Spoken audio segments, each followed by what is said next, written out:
सर्दियों की छुट्टी में पिंकी और बबलू अपनी माँ के साथ अपनी नानी के गांव आते हैं। गांव बहुत सुंदर था, लेकिन उन दोनों ने देखा कि शाम होते ही उस गांव के सब लोग अपने अपने घरों में चले जाते हैं और शाम के 7 बजते ही सारा गांव सुनसान हो जाता है। एक दिन पिंकी और बबलू ने अपनी नानी से पूछा, नानी, यहाँ शाम को कोई बाहर क्यों नहीं निकलता? उसकी नानी कहती है, बेटा, इस गांव में शाम होते ही एक चोटी वाली चुड़ैल आती है और अगर वो किसी को भी देखती है तो वो उसे मार देती है। चोटी वाली चुड़ैल? ये कैसा नाम है नानी? ये तो कोई फिल्मों की कहानी लग रही है। उसकी नानी कहती है, बेटा, उस चुड़ैल की बहुत बड़ी चोटी है और उसकी सारी शक्तियाँ उसकी चोटी में हैं। वो लोगों को अपने चोटी में लपेट कर मारती है, इसलिए हम उसे चोटी वाली चुड़ैल कहते हैं। रात में बबलू और पिंकी को नींद नहीं आ रही थी। दीदी, क्या तुम भी चोटी वाली चुड़ैल के बारे में सोच रही हो? हाँ, मैं सोच रही थी कि उसकी चोटी कितनी बड़ी होगी कि वो उस चोटी में लोगों को लपेट लेती है। दीदी, क्या तुम्हारा दिल नहीं कर रहा उस चुड़ैल को देखने का? हाँ, कर तो रहा है, पर अब बहुत रात हो गई है, तू सो जा, सुबह बात करते हैं।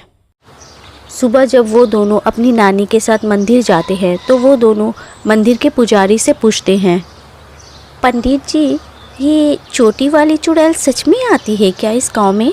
हाँ, ये सच है। इस गांव में हर रात एक चोटी वाली चुड़ैल आती है।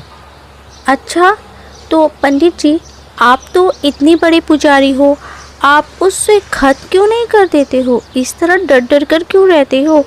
आप लोग तो कितने सारे लोग हो और वो एक अकेली चुड़ैल। नहीं बेटा, उस चुड़ैल को खत्म करना इतना आसान नहीं है। वो बहुत शक्तिशाली है और उसकी सारी शक्तियाँ उसकी चोटी में हैं। हमें पहले उसकी चोटी को काटना होगा, जिससे उसकी शक्तियाँ खत्म हो जाएगी, फिर हम उसे मार सकते हैं। अच्छा, तो मैं उसकी चोटी काट दूंगी, फिर आप उसे मार देना। नहीं, उसकी शक्तियाँ तभी कम होगी जब उसकी चोटी कोई 10 से 12 साल के अंदर के कोई बालक काटेगा, और गांव का कोई भी इंसान अपने बेटे से ये काम करवाने के लिए राजी नहीं, क्योंकि इसमें बहुत रिस्क है। ये सुनकर पिंकी कहती है, इसका मतलब ये काम बबलू कर सकता है? ये तो 11 साल का है। बबलू, क्या ये काम तुम करोगे? तुम्हें उस चुड़ैल की चोटी काटनी होगी। लेकिन दी, अगर चुड़ैल ने मुझे मार दिया तो माँ बहुत रोएगी। बबलू, मैं तुझे कुछ नहीं होने दूंगी, अपनी दी पर भरोसा है ना? हाँ दी, ठीक है, मैं काटूंगा छोटी चुड़ैल की चोटी। बेटी, सोच लो, इसमें बहुत खतरा है, बबलू की जान भी जा सकती है। नहीं पंडित जी, बबलू को कुछ नहीं होगा। अच्छा काम करने वालों के साथ हमेशा भगवान होते हैं। मुझे पूरा यकीन है, हम उस चुड़ैल को खत्म कर देंगे और यहाँ के लोगों को मरने से बचा लेंगे। कि बबलू, कहाँ हो तुम दोनों? चलो, बहुत देर हो गई है। अच्छा पंडित जी, अब हम चलते हैं, रात में हमारा इंतज़ार करना। ये कहकर पिंकी और बबलू अपनी नानी के साथ चले जाते हैं। रात में जब नानी और उन लोगों की माँ सो जाती है तो पिंकी और बबलू चुपके से घर से निकलते हैं और मंदिर की तरफ चलने लगते हैं। रास्ते में बबलू कहता है, दीदी, मुझे बहुत डर लग रहा है, माँ नानी को बताकर जाते तो अच्छा होता। पागल हो गया है, माँ और नानी को पता चलता तो वो हमें जाने देती क्या?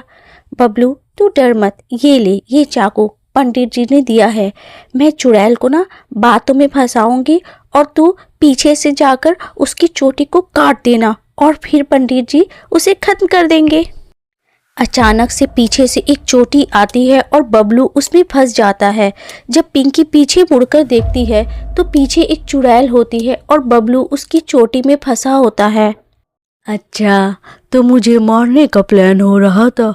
अब इसे मुझसे कौन बचाएगा? दीदी, दीदी, दीदी मुझे बचाओ। दीदी, दीदी मुझे बचाओ दीदी। पिंकी कहती है, नहीं, ये सब मेरा आइडिया था। आप मेरे भाई को छोड़ दो। अगर आपको किसी को मारना है तो आप मुझे मार दो, लेकिन मेरे भाई को छोड़ दो। नहीं, मेरी दी को छोड़ दो, मुझे मार दो। मेरे भाई को छोड़ दो, इसकी कोई गलती नहीं है।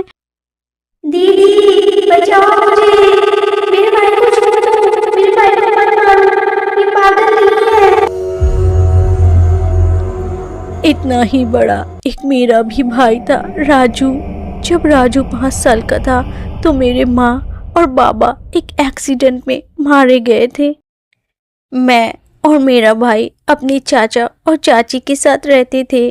राजू का दिमाग बहुत कम था। लोग कहते थे कि वो पागल है। चाची हमें बहुत परेशान करती थी, लेकिन हमारे पास कोई और रहने की जगह नहीं थी, इसलिए हमें वहाँ रहना पड़ता था। देखते देखते राजू 12 साल का हो गया था, लेकिन उसका दिमाग एक 5 साल के बच्चे जैसा ही था। वो हर दिन किसी न किसी को मारकर आ जाता था। दीदी, दीदी जल्दी चलो, गांव वाले राजू को मार रहे हैं। क्या? काका, काका मेरे भाई को छोड़ दो। काका, काका, काका मेरे भाई को छोड़ दो। नहीं, आज इस पागल को हम लोग नहीं छोड़ेंगे। हर दिन किसी ना किसी को ये मारता है। आज इसने मेरे बेटे को तालाब में धक्का दे दिया। हाँ हाँ भाई, तुम ठीक कह रहे हो। इसे आज हम लोग नहीं छोड़ेंगे। गांव वालों के लिए ये दिन ब दिन खतरा बनता जा रहा है। मैं लोगों से कहती रही, लेकिन उन लोगों ने मेरे भाई को मार दिया। राजू के अलावा मेरा कोई नहीं था। मैंने भी अपनी जान दे दी और मरने के बाद मैं चुड़ैल बन गई। और तब से मैं किसी भी गांव वालों को देखती हूँ तो मैं उसे मार देती हूँ। लेकिन आज तुम दोनों भाई बहन का प्यार देखकर मुझे बहुत अच्छा लगा। मुझे अपने भाई राजू की याद आ गई।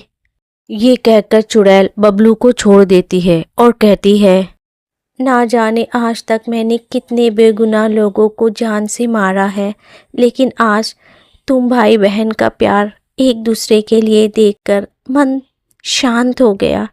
अब मैं इस गांव से जा रही हूँ। मैं यहाँ अब कभी नहीं आऊँगी। मेरा भाई मुझे बुला रहा है। मैं अपने भाई के पास जा रही हूँ। और उसकी चोटी टूटकर गिर जाती है और उसकी आत्मा को शांति मिल जाती है। कुछ देर बाद पंडित जी, उसकी माँ, नानी और कुछ गांव वालों के साथ वहां पहुंचते हैं।